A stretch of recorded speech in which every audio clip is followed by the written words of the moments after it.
Madame, Monsieur, bonsoir, bienvenue dans ce journal. Voici ce qui domine l'actualité. Le chocolat et les autres produits agricoles exposés, une meilleure organisation mise en place. La Côte d'Ivoire remporte le super prix du meilleur stand au Salon international de l'agriculture de Paris. La délégation ivoirienne multiplie les échanges avec les visiteurs dans une belle ambiance qui a séduit le jury qui lui remet cette distinction. Un document contient désormais les solutions pour le développement des villes africaines. Il prend en compte l'aménagement et la planification des villes durables. C'est la déclaration d'Abidjan, des outils de gestion et de politique urbaine adoptés à la rencontre sur les villes durables tenues dans la capitale économique ivoirienne. Et vous l'aurez remarqué, ce mois de février compte 29 jours. 2020, année bissextile qui arrive tous les 4 ans. Une date pas comme les autres pour plusieurs personnes. Anniversaire, mais aussi célébration de mariage ce samedi. La Côte d'Ivoire se distingue au Salon international de l'agriculture de Paris. Le pays remporte le super prix international du meilleur stand, une autre distinction qui couronne la meilleure organisation et exposition de la délégation ivoirienne, les produits agricoles, l'ambiance et la pédagogie de bonnes notes qui ont convaincu le jury de Paris. Mamadou Kwasi. Au pavillon 5.2 du SIA 2020, s'il y a un stand international qui est beaucoup animé et sollicité à cette édition, c'est bien celui de la Côte d'Ivoire. Une ambiance particulière y règne au quotidien. Les visiteurs sont invités à danser au rythme des sonorités ivoiriennes, du tradi moderne à la musique urbaine.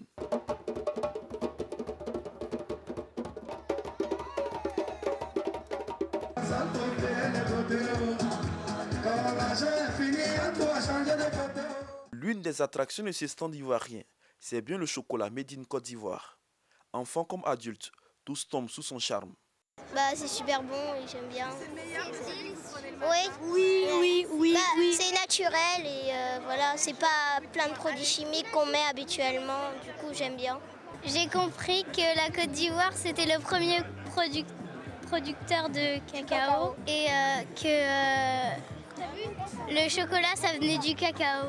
Toutes ces activités récréatives et pédagogiques ont valu à la Côte d'Ivoire le prix du meilleur stand international du SIA 2020. SIRP Awards, c'est le concours des exposants créatifs du Salon de l'agriculture que nous récompensons chaque année pour leurs initiatives en communication. C'est extrêmement important pour ce salon d'avoir des représentants du monde entier et la Côte d'Ivoire a été largement repérée puisque ce stand fait preuve de pédagogie, de beaucoup de convivialité avec les visiteurs. Une distinction qui réjouit la délégation ivoirienne. Nous avons également mis en place toutes nos productions agricoles. Parce que vous savez très bien que nous sommes le premier pays producteur de cacao au niveau mondial, de noix de cajou au niveau mondial, de cola au niveau mondial, bananes dessert et bien d'autres choses. Et nous sommes venus avec plusieurs femmes des sociétés coopératives qui sont venues présenter les potentialités agricoles de notre pays. Tout ça donne une allure vivante à notre stand. Nous sommes fiers d'accueillir ce grand prix que nous allons remettre à notre chef, le président de la République, son Excellence M. Alassane Ouattara. C'est une fierté pour la Côte d'Ivoire. Pour s'assurer des qualités vantées par le jury, le président du SIA 2020 s'est rendu sur le stand de la Côte d'Ivoire. Une visite inopinée qui lui a permis de découvrir la richesse socioculturelle et agricole de la Côte d'Ivoire. La Côte d'Ivoire est un grand pays agricole et surtout une agriculture très diversifiée. Parce qu'on voit ici une multitude de produits qui sont bien sûr des produits alimentaires d'abord, mais pas que. Il y a aussi des produits de soins, d'entretien. Et la Côte d'Ivoire est première dans beaucoup de ses productions. Non seulement elle produit, mais maintenant elle s'est transformée. Et je vois que la Côte d'Ivoire est loin d'être en retard dans ces domaines-là et on s'en félicite. La Côte d'Ivoire entend faire plus au cours des prochaines éditions du SIA pour faire connaître davantage les produits de son terroir. Un prix qui vient s'ajouter à celui remis par le ministre français de l'Agriculture et de l'Alimentation et qui redore ainsi l'image de la Côte d'Ivoire à ce rendez-vous agricole international. Ici en Côte d'Ivoire, fin hier des rencontres d'Abidjan sur les villes durables. Les ministres engagés sur la ville et le développement urbain et les autres acteurs ont évoqué l'aménagement et la planification des villes. La déclaration d'Abidjan adoptée, elle rassemble les outils de gestion et de politique urbaine pour le développement. Des détails avec Jean-Marc Diadi. Le ministre de la Ville, François Amichia, et les autres acteurs de l'aménagement urbain valident ensemble la déclaration d'Abidjan. Un geste qui ferme les portes des rencontres d'Abidjan sur les villes durables. La déclaration d'Abidjan sur les villes durables se propose comme un ensemble de solutions innovantes pour le développement des collectivités en Afrique. Un consensus qui répond aux attentes des acteurs intégrant l'action des jeunes et des femmes. L'humain dans la ville, il doit se sentir chez lui. Donc nous avons pendant 2 jours effectivement travaillé avec des ateliers, mais c'est surtout la place des femmes. Et le changement, parce que l'Afrique changera par les femmes pour qu'elles puissent donner à la jeunesse africaine un avenir. Le ministre de la Ville, François Amichia, et ses partenaires se sont réjouis des décisions de la déclaration d'Abidjan.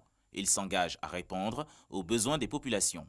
La déclaration d'Abidjan est un engagement fort des ministres en charge de la ville, des ministres en charge de l'aménagement du territoire, des présidents de région, des maires, de tous les acteurs qui interviennent dans le domaine de la ville et dans le domaine de l'urbain pour répondre aux attentes des populations. La déclaration d'Abidjan qui sera transmise à son Excellence Alassane Ouattara, qui devra en parler avec ses pairs de l'UEMOA afin d'être l'interprète et surtout l'ambassadeur de toutes les populations du continent africain à Bordeaux. L'enjeu crucial de la ville durable en Afrique sera mis à l'honneur lors du prochain sommet Afrique-France 2020 à Bordeaux, comme l'a annoncé le président français Emmanuel Macron en 2017 à Ouagadougou. Le ministre français de la Ville et du Logement a participé à cette rencontre sur la gestion des villes à Abidjan. Julien de Normandie a aussi échangé avec l'ambassadeur de France en Côte d'Ivoire, Gilles Huberson. Il était accompagné du ministre de la Ville, François Amichia, et de ses homologues de la sous-région. On retrouve Jean-Marc Diadi.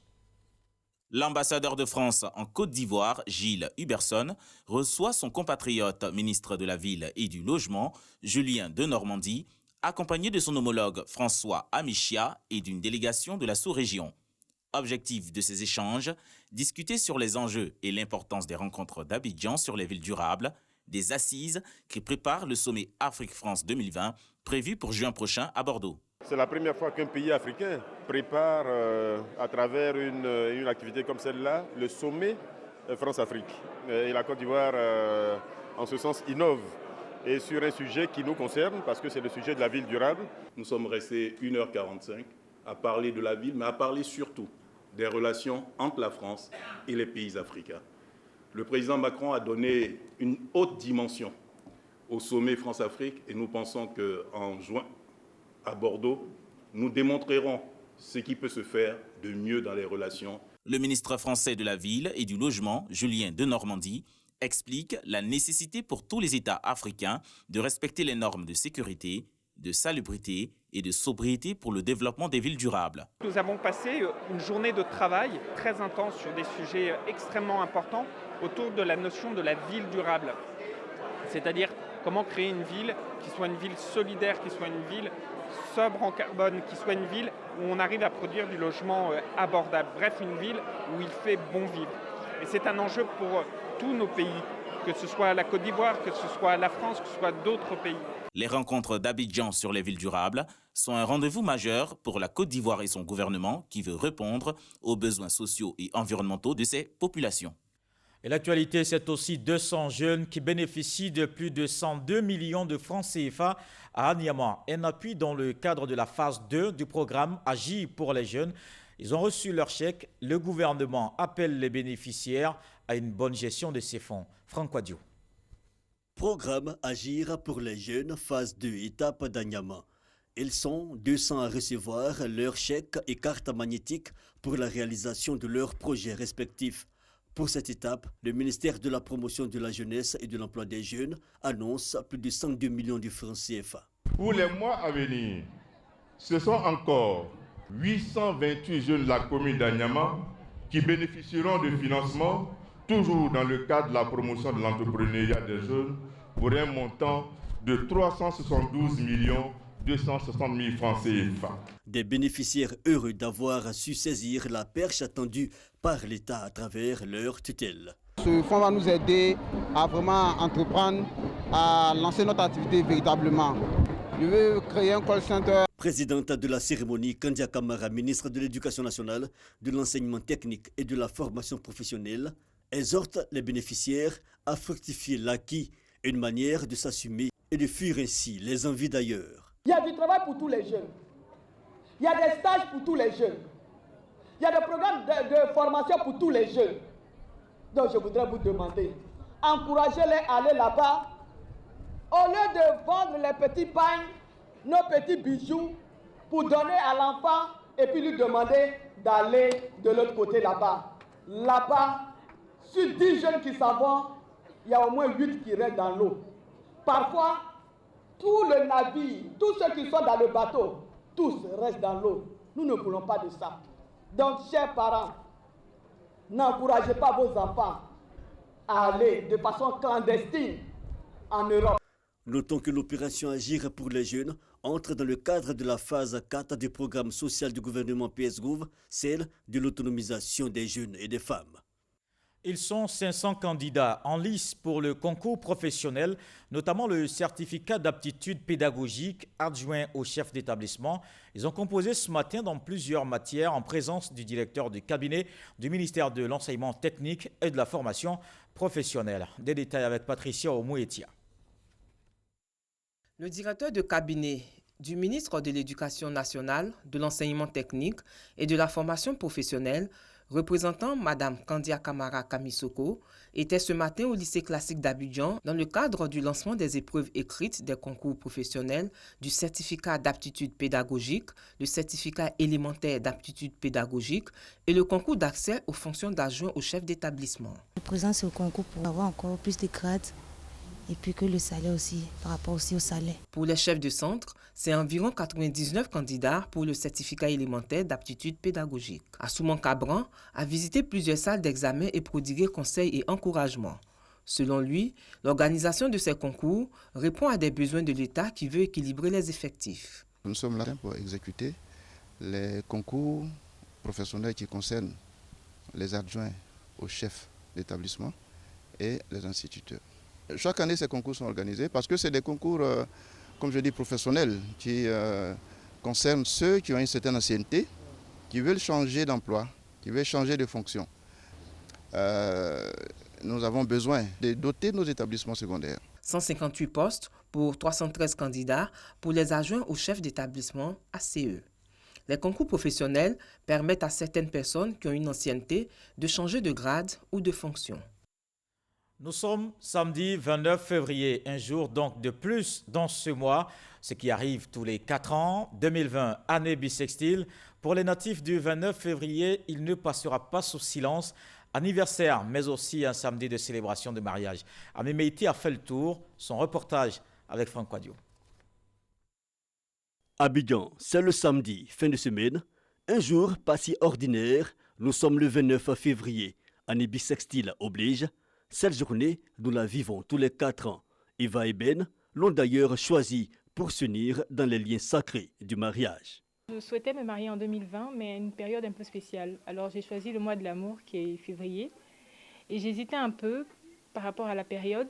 J'avais un peu peur de la mi-février à cause de la Saint-Valentin, du trafic et tout ça. Et on a opté avec mon époux pour le 29 février. Le meilleur, surtout à venir, c'est le souhait de tous.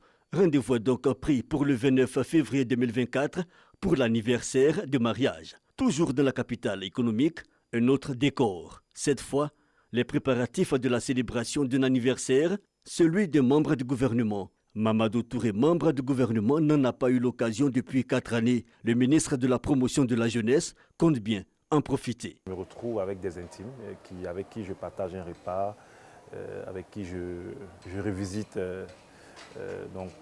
toutes ces années passées.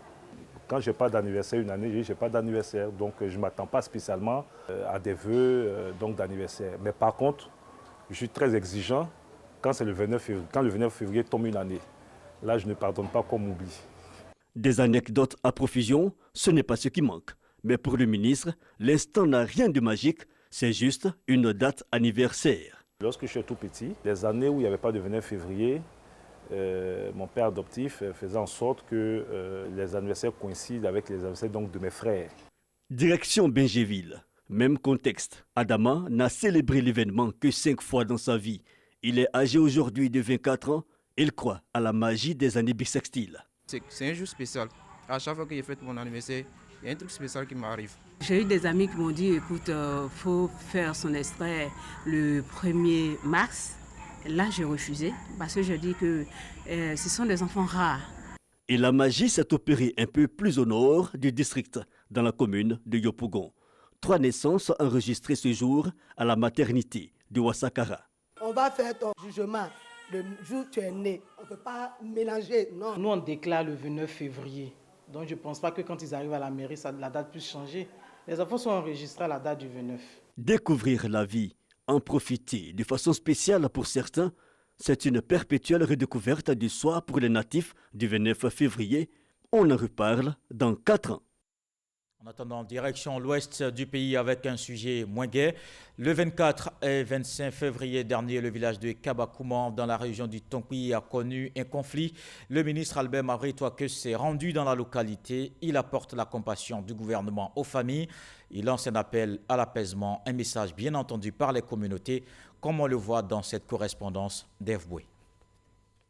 Suite aux incidents malheureux de Kabakouman des 24 et 25 février 2020, ayant fait 3 morts, 2 blessés et occasionné une déchirure du tissu social, le ministre Albert Touaque Mabri, fils de la région du Tonkwi, s'est rendu sur place apporter la compassion du gouvernement.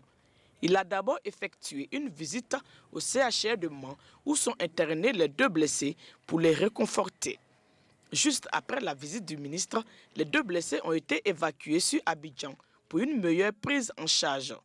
Ensuite, une grande réunion s'est tenue à Kabakouman en présence des autorités administratives, des cadres, des élus et de toutes les forces vives du village. Les communautés en conflit se sont exprimées. Le ministre a par la suite délivré le message de paix et de cohésion du gouvernement. Nous avons donc eu à leur dire que c'est vrai, les faits sont graves, mais que ce village, cette région doivent garder leur tradition d'hospitalité. Le pardon qui a été donc dit au nom des communautés, nous avons délivré le message de paix et de cohésion du président de la République et nous sommes soulagés de repartir en sachant que le pardon accepté, les communautés vont reprendre leur vie ensemble. Nous avons prodigué des conseils pour le respect des règles et des lois de la Côte d'Ivoire. C'est avec des frères qu'on vit et c'est avec des frères qu'on reste. Et il faut que le développement de ce pays-là soit porté par nous tous pour le bonheur de tous ceux qui vivent en Côte d'Ivoire. Nous sommes apaisés et nous allons parler à nos parents pour que la paix revienne. Nous allons leur parler pour que la cohésion sociale revienne, pour que le vivre ensemble revienne, pour que la paix revienne. Le ministre Albert Touaque Mabri a offert, au nom du gouvernement, la somme de 5 millions de francs CFA aux familles endeuillées, aux blessés et à l'ensemble des communautés. Les obsèques des 2 morts du côté autochtone seront entièrement prises en charge par le gouvernement. Un comité de veille présidé par le préfet de Biankouman est mis sur pied pour le rétablissement complet de la cohésion sociale. D'ailleurs, même dans un mois, avec l'appui de la FIMADA, Fédération ivoirienne des Maracana et disciplines associées, un tournoi de Maracana pour la cohésion sociale sera organisé avec l'ensemble des communautés vivant à Kabakouman. La cohésion sociale et la paix des valeurs que prône le RHDP, les ministres Amédée Kouakou et Akaolé en tournée dans les villages du Sud Comoé. Ils ont rencontré les populations de plusieurs localités. On fait le point avec Herman Guivet. 5 villages et hameaux parcourus en moins de 5 heures. Amédée Kofi Kouakou, au nom des cadres RHDP du Grand Centre, à la rencontre des populations baoulées du Sud Comoé. À ses côtés, Aka Ouélé, président du Conseil régional du Sud Comoé, ainsi que plusieurs cadres du Grand Centre. Première étape, Béniancré. Pour les populations baoulées du village, le développement, rien que le développement. Pour avoir ça, il faudrait qu'il y ait la paix dans notre pays. il faudrait qu'il y ait la paix dans notre pays. Réplique Amédée Kofi Kwaku et Aka Awele. Cap sur Amanicro pour des échanges francs et directs. Pour mieux se faire comprendre de ses interlocuteurs, Amédée Kofi Kwaku opte pour la langue baoulée, puis suivent les étapes de Aïgbé Kofi Kro. Le centre du village a fait le plein pour recevoir sa part de messages, puis direction Babadougou pour une énième rencontre avec les populations sorties malgré les caprices de la météo pour recevoir elles aussi leur part de messages. Fin de la tournée à Onzikro. Aujourd'hui, nous sommes à l'Est, donc avec le ministre Aka Awele, pour parler à l'ensemble des populations, mais notamment aux populations baoulées. On vient les entretenir souvent sur des sujets qui ne sont pas vrais. Nous sommes venus leur porter le langage de la vérité. Il ne faut pas que eux qui sont dans les hameaux, dans les différents villages, on vienne leur tenir des langages de division, comme quoi le président Ouattara ne travaille que pour une partie de la population. Le président Ouattara travaille pour l'ensemble des Ivoiriens. Il continuera de travailler pour l'ensemble des Ivoiriens, toujours dans la vision de ce que le président Houphouët-Boigny a tracé.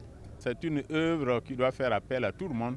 Nos cousins, nos associés, baoulés qui sont nombreux ici, ont beaucoup apporté à cette région. Nous saluons donc la délégation des frères baoulés, conduit par le ministre Amédée. Son message est clair, ça va nous permettre de nous remobiliser conformément donc au message du président qui nous demande de faire moins de politique. Donc nous sommes là pour faire du développement.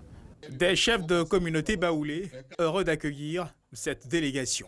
En tout cas, nous aimons uniquement que la paix. Tous ceux qui vont arriver ici sont nos parents. Les chefs ne font pas de politique. Nous aimons le développement.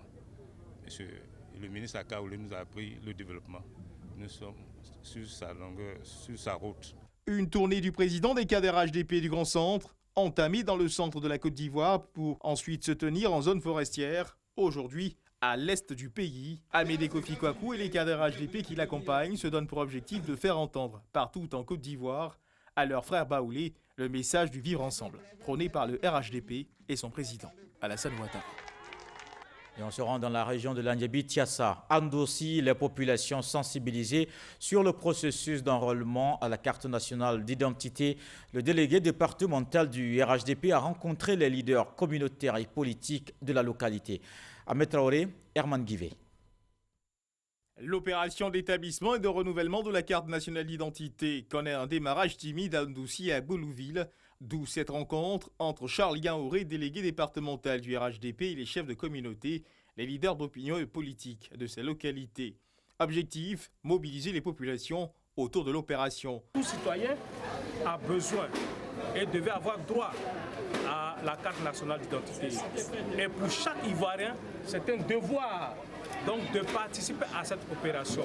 Mais vous savez, s'il n'y a pas de sensibilisation, s'il n'y a pas d'explication, on ne peut pas attendre, on ne peut pas avoir les résultats escomptés. C'est pour cela que nous sommes venus sur le terrain pour inviter l'ensemble de nos parents à s'intéresser donc à cette opération, de sorte à ce que nous ayons ce qui nous détermine comme citoyens, donc la carte nationale d'identité. Une démarche bien appréciée par les habitants de Ndossi et Goulouville qui s'engagent pour la réussite de cette opération. Je souhaiterais que toutes les femmes aillent s'enrôler pour les pièces d'identité. Et c'est très important, non seulement pour la vie politique, mais individuellement aussi. Les populations de ces localités se réjouissent de l'annonce du gouvernement qui consistera à l'ouverture de plusieurs autres centres d'enrôlement afin de leur faciliter les démarches à entreprendre dans le cadre de cette opération. Ahmed Traoré et Herman Guivet nous parlent également de cette rencontre du professeur Mamadou Koulibaly. Il a animé une conférence ce samedi. 20 ans après l'an 2000, comment entrer dans le 21e siècle? C'était le thème de ce rendez-vous. 20 ans après l'an 2000, comment entrer dans le 21e siècle? C'est le thème de la conférence animée par le professeur Koulibaly Mamadou. Au cours de cette rencontre avec les jeunes, l'économiste a exposé sur son programme et les projets qu'il a pour la Côte d'Ivoire. Le code électoral, le système banquier, le franc CFA sont entre autres les sujets abordés. Il a également insisté sur la formation dans le secteur informel. Si vous êtes entrepreneur en bâtiment, vous avez besoin d'ouvriers qualifiés. Vous ne pouvez pas les fabriquer vous seul, il faut les former. Former dans les écoles, ça c'est une des missions qu'on se fixe. Et pour changer complètement la bascule entre 2 millions d'enseignements généraux et 46 000 enseignements techniques, il faut arriver à 450 000, 500 000 enseignements techniques pour qu'on mette sur le marché des gens qualifiés qui peuvent servir l'entreprise. Vos ouvriers doivent être formés. Le conférencier prône le régime parlementaire au détriment du régime présidentiel. Un mot de culture dans ce journal. Bonjour, l'émission d'humour de la RTI était à Béoumi, dans le centre du pays. Les humoristes ont égayé les spectateurs de cette localité. Le ministre Sidi Touré a appelé à la paix et au vivre ensemble. Connais pas Gassoro. C'est comme il y a une fille à Béoumi, si elle voulait faire snap. Vous voyez les snaps qu'on fait, puis il y a fleur là. Elle prend le téléphone, puis elle s'arrête comme ça. Elle lance une fois. Les gars de snap là, ils ont refusé. Pas en fait, la fille là, elle avait une grosse tête quoi. Boukari, en cas de cas, Papitou, de la joie. Ce sont entre autres humoristes qui ont égayé les populations de Béoumi, localité située à environ 53 km de Bouaké, dans la région du Bouaké. Ils ont assuré un spectacle féerique et angélique aux habitants de cette localité. Celui qui dort, c'est un dormeur. Qui mange, c'est un mangeur. Qui court, c'est un coureur. Qui va, c'est un vendeur. Merci, Monsieur le ministre, d'offrir cette occasion à la RTI d'être à Béoumi et cette belle fête à cette charmante population. Nous sommes heureux d'être à Béoumi et nous souhaitons une belle fête à tous. Personne ne voulait se faire compter l'événement. Les habitants de Béoumi sont alors sortis nombreux. La qualité des prestations des humoristes appréciée par autorité, chefs traditionnels, élus, cadres et le parrain qui n'a pas manqué de féliciter la RTI pour l'initiative avant d'inviter les communautés à la cohésion. Vous ne savez pas le bonheur qu'il y a quand Bonjour vient ici à Béoumi, monsieur le directeur général. Vous avez créé une magie ici à Béoumi. Vous avez donné cette opportunité extraordinaire aux populations de se retrouver dans leur diversité. Rien que la paix à Béoumi, rien que l'amour, nous ne voulons que l'amour. Prochaine étape de Bonjour Tour, stade de Korogo. En culture toujours, le Sénégal, pays invité au FEMUA 13. Ce festival se tient à partir du 14 avril à Abidjan. Youssou N'Dour confirme sa participation à cette grande fête musicale. La star sénégalaise a rencontré le commissaire général à Salfo, Issa Tionayo. Le Sénégal, pays invité d'honneur du Festival de musique urbaine d'Animambo, FEMUA 13e édition. Une nouvelle qui réjouit bon nombre d'artistes sénégalais. Au nombre de ceux-ci, Youssou N'Dour, la méga star de la musique sénégalaise, l'a signifié au commissaire général du FEMUA à Dakar au cours d'une rencontre. C'est tout un honneur que mon petit frère dédie une journée ou ce festival au Sénégal. Donc nous sommes en train de travailler autour du ministre de la Culture, qui est quand même quelqu'un de très sensible, qui m'a dit vraiment toute sa satisfaction de recevoir ces invitations-là. Donc nous travaillons ensemble aujourd'hui pour être performants. Outre la vedette sénégalaise, l'ambassadeur de l'Union européenne au Sénégal a assuré également le commissariat général du FEMUA du soutien de l'institution européenne. Elle a salué les partages de valeurs entre l'Europe et l'Afrique à travers l'UE Magic Tour. Dans le reste de l'actualité, 2 présidents investis en Guinée-Bissau. Le bras de fer post-électoral se durcit encore un peu plus. Le président de l'Assemblée nationale, Cyprien Nogassama, a été investi hier soir président par intérim par une partie des députés. Pour eux, l'investiture organisée par Umaro Sissoko Embalo jeudi dans un hôtel de la capitale n'est pas légale, mais le palais présidentiel est bel et bien occupé par Umaro Sissoko Embalo. Il a d'ailleurs limogé hier soir le Premier ministre et nommé à sa place Nuno Gomes, candidat arrivé 3e au premier tour de la présidentielle. Ce journal est terminé. Merci de l'avoir suivi. Je vous retrouve demain avec beaucoup de plaisir. Bonsoir.